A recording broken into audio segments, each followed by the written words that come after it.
ಹೋಗಿದ್ದು ಹಬ್ಬಕ್ಕೆ ಪರ್ಮಿಷನ್ ಕೊಡ್ರಿ ಅಂತ ಅಲ್ಲ, ನಾವು ಹೈಕೋರ್ಟ್ಗೆ ಮೆಟ್ಟಿಲೇರಿದ್ದು ಹೋರಾಟಕ್ಕೆ ಅವಕಾಶ ಕೊಡ್ರಿ ಅಂತ ಹೋದ್ವಿ. ಆದರೆ ನಾಯಕರು ಬಹಳ ಸೊಗಸಾಗಿ ಹೇಳೋದು, ಹೋರಾಟ ಯಾವ ಸಲುವಾಗಿ ಮಾಡ್ತಾ ಇದ್ದೀರಿ ನೀವು ಅಂತ ನಮಗೆ ನ್ಯಾಯಾಧೀಶರು ಪ್ರಶ್ನೆ. ಈ ಒಂದು ಕರ್ನಾಟಕ ರಾಜ್ಯದಲ್ಲಿ ಇದೊಂದು ಸುತ್ತೋಲೆ ಮಾಡಿದ್ದಾರೆ. ಈ ಸುತ್ತೋಲೆಯಲ್ಲಿ 18 ಅಂಶಗಳಿದೆ. ಆ 18 ಅಂಶಗಳಲ್ಲಿ 4 ಅಂಶಗಳು ಈ ಹಬ್ಬ ಆಗದೇ ರೀತಿಯಲ್ಲಿ ಅಥವಾ ಆಯೋಜಕರಿಗೆ ಒಂದು ರೀತಿ ಹೆದರಿಕೆ ಬರೋ ರೀತಿಯಲ್ಲಿ ಅಥವಾ ಹೋರಿ ಮಾಲಕರಿಗೆ ಹೆದರಿಸುವ ರೀತಿಯಲ್ಲಿ ಈ ಕಂಡೀಷನ್ಗಳು ಇರೋದ್ರಿಂದ ಹಬ್ಬ ನಡೆಸಕ್ಕೆ ಆಗ್ತಾ ಇಲ್ಲ. ಅದಕ್ಕೆ ನಾವು ಸರ್ಕಾರಕ್ಕೆ ಗಮನಕ್ಕೆ ತರಬೇಕು ಅಂತ ಹೇಳಿ ಹೋರಾಟ ಮಾಡಬೇಕು, ಪರ್ಮಿಷನ್ ಕೊಡಿ ಅಂತ. ಯಾವ 4?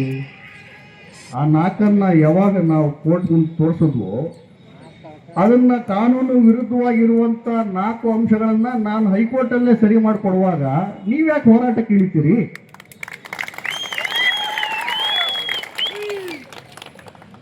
ನಿನ್ನೆ ಕರ್ನಾಟಕ ಉಚ್ಚ ನ್ಯಾಯಾಲಯದಲ್ಲಿ ದೀರ್ಘವಾದ ಸಮಾಲೋಚನೆಯನ್ನು ಮಾಡಿದ ನಂತರ ನ್ಯಾಯಮೂರ್ತಿಗಳಾದ ನಾಗಪ್ರಸನ್ನ ಸಾಹೇಬ್, ಜಡ್ಜ್ಗಳ ಹೆಸರು ಹೇಳ್ತಿರಲ್ಲ ಸರ್ ಅನ್ಬೋದು ನೀವು, ಸಮಾಜದ ಪರವಾಗಿ ನಿಂತಿರುವಂಥ ಯಾವುದೇ ವ್ಯಕ್ತಿ ಹೆಸರು ಹೇಳೋದಕ್ಕೆ ನಾವು ಹೆದರ್ಕೊಳ್ಳೋ ಅಗತ್ಯ ಇಲ್ಲ.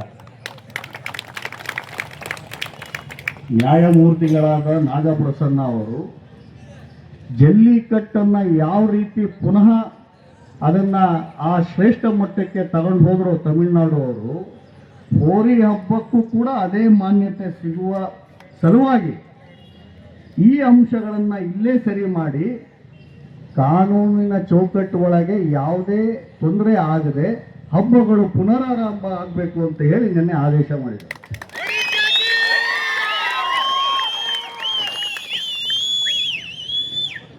ಪಿಕ್ಚರ್ ಇನ್ಮೇಲೆ ಶುರು ಆಗುತ್ತೆ. ಗೆದ್ವಿ ಅಂತ ಹೋಗಿ ಚಪ್ಪಲಿ ಹೊಡ್ಕೊಂಡು ಕೇಕೆ ಹೊಡ್ಕೊಂಡು ಹೋಗೋದಲ್ಲ. ಇನ್ಮೇಲೆ ನಮ್ಮ ಕಾಂಡಕ್ಟ್ ನಾವು ಹಿಂಗೆ ನಡ್ಕೊಂತೀವಿ ಅನ್ನೋದು ನೋಡಕ್ಕೆ ಶುರು ಮಾಡ್ತಾರೆ, ಜನ ಆಗಲಿ ಅಧಿಕಾರಿಗಳಾಗಲಿ. ನಮ್ಮಲ್ಲಿ ಸಿಗುವಂಥ ಒಂದೇ ಒಂದು ತಪ್ಪು ಸಾಕು ಈ ಹಬ್ಬವನ್ನು ಮತ್ತೆ ಕ್ಲೋಸ್ ಮಾಡೋಕ್ಕೆ. ನಾವು ಯಾವ ರೀತಿ ನಡ್ಕೋಬೇಕು ಅನ್ನೋ ಅಂಶಗಳನ್ನು ದಯವಿಟ್ಟು ಇದನ್ನು ತಲೆಯಲ್ಲಿಟ್ಕೊಳ್ಳಿ. ಮೊದಲನೇದಾಗಿ, ಯಾವ ರಾಜಕಾರಣಿಗಳು ನಾಯಕರು ಯಾರು ಇಲ್ವಲ್ಲ, ಹೋರಿ ಹಬ್ಬದ ಪರವಾಗಿ ಯಾರು ಇಲ್ವಲ್ಲ ಅಂತ ಸಮಸ್ಯೆ ಎಲ್ಲರಿಗೂ ಮನಸ್ಸಲ್ಲಿದೆ. ಯಾಕಿಲ್ಲ ಅಂತ ಪ್ರಶ್ನೆ ಹಾಕೊಂಡಿದ್ದೀರಾ? ಯಾಕೆ ಅವ್ರು ಯಾರು ಇಲ್ಲ ನಮ್ಮ ಜೊತೆಗೆ? ಯಾಕಿಲ್ಲಪ್ಪ ಅವರು ಸ್ಟೇಜ್ ಮೇಲೆ ಇರ್ಬೇಕಾಯ್ತಲ್ಲ. ಅವರು ತಲೆಯಲ್ಲಿರೋದು ಈ ಹೋರಿ ಹಬ್ಬದ ಅಡಿಯಲ್ಲಿ ಇದು ಒಂದು ಲಿಕ್ಕರ್ ಲಾಬಿ ಇದೆ, ಮದ್ಯಪಾನ ಜಾಸ್ತಿ ಸೇಲ್ ಆಗಬೇಕು, ಅದಕ್ಕೋಸ್ಕರ ಅವರೇ ಹೋರಿ ಹಬ್ಬ ಮಾಡಿಸ್ತಾ ಇದ್ದಾರೆ ಅನ್ನುವಂಥ ವಿಚಾರ ಅವ್ರ ತಲೆಯಲ್ಲಿದೆ. ಸರಿ ಇರ್ಬೋದು, ತಪ್ಪಿರ್ಬೋದು, ಆದರೆ ಇದೆ. ಎರಡನೇದು, ಇದು ಹೋರಿ ಹಬ್ಬ ಆಗುವುದಿಲ್ಲ, ಜೂಜಿನ ಅಡ್ಡ ಆಗಿದೆ. ಎರಡನೇದು. ಮೂರನೇದು, ಯಾವ ಹೋರಿ ಹೆಂಗ್ ಓಡಿದ್ರೆ ಹೆಂಗ್ರಿ, 2 ದಿನ ಮುಂಚೆನೆ ರೊಕ್ಕ ಕೊಟ್ಟು ಸೆಟ್ ಆಗಿರ್ತಾರೆ, ಯಾರು ಪ್ರೈಸ್ ಕೊಡ್ಬೇಕು ಅಂತ. ಈ 3 ಅಂಶಗಳಿಂದ ಈ ಹೋರಿ ಹಬ್ಬ ಪುರಾತನ ಜಲ್ಲಿಕಟ್ಟು ರೀತಿಯಲ್ಲಿ ನಡೆಯುವಂತ ಹಬ್ಬ ಇವತ್ತು ಎಲ್ಲಿಗೆ ಬಂದು ನಿಂತಿದೆ ಅಂದ್ರೆ ಹಬ್ಬ ಅಲ್ಲ, ಜೂಜಿನ ಅಡ್ಡ ಆಗಿದೆ. ಇದನ್ನ ಇನ್ಮೇಲೆ ನಾವು ಸರಿ ಮಾಡ್ಕೊಳ್ಳಿಲ್ಲ ಅಂದ್ರೆ ಯಾರ ರಕ್ಷಣೆನೂ ನಮಗೆ ಸಿಗೋದಿಲ್ಲ. ಅರ್ಥ ಮಾಡ್ಕೋಬೇಕು. ಇವತ್ತು ಕಷ್ಟಪಟ್ಟು ಹೋರಾಟ ಮಾಡಿ 2-3 ವರ್ಷ ಇದಕ್ಕೆ ಹೆಚ್ಚು ಕಡಿಮೆ ಜೈಲು ತನಕ ಹೋಗಿ ವಾಪಸ್ ಬಂದಿರೋಂಥ ಬಸಣ್ಣವರು ಎಲ್ಲರೂ ಇದ್ದಾರೆ, ಹೌದಾ?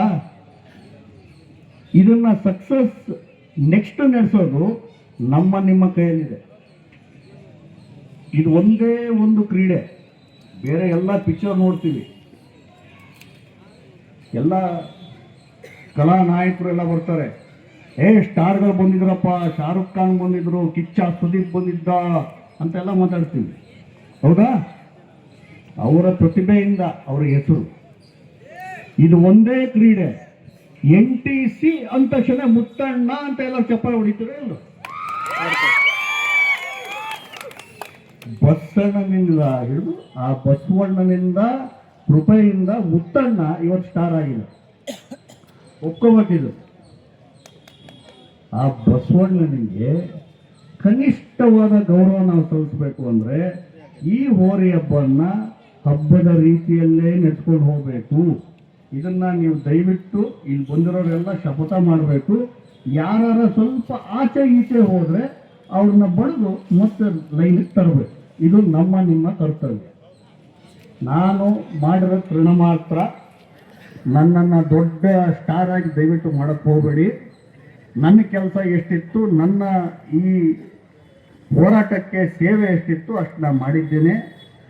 ಇನ್ನೂ ಮುಂದಿನ ದಿನಗಳಲ್ಲಿ ಯಾವುದೇ ಅಂಶಗಳಲ್ಲಿ ನನ್ನನ್ನು ನೀವು ಆಶ್ರಯ ಮಾಡಿದಾಗ ನಾನು ಸದಾ ನಿಮ್ಮ ಜೊತೆಗೆ ಇರ್ತೀನಿ ಅನ್ನುವಂಥ ಮಾತನ್ನು ಹೇಳಿ,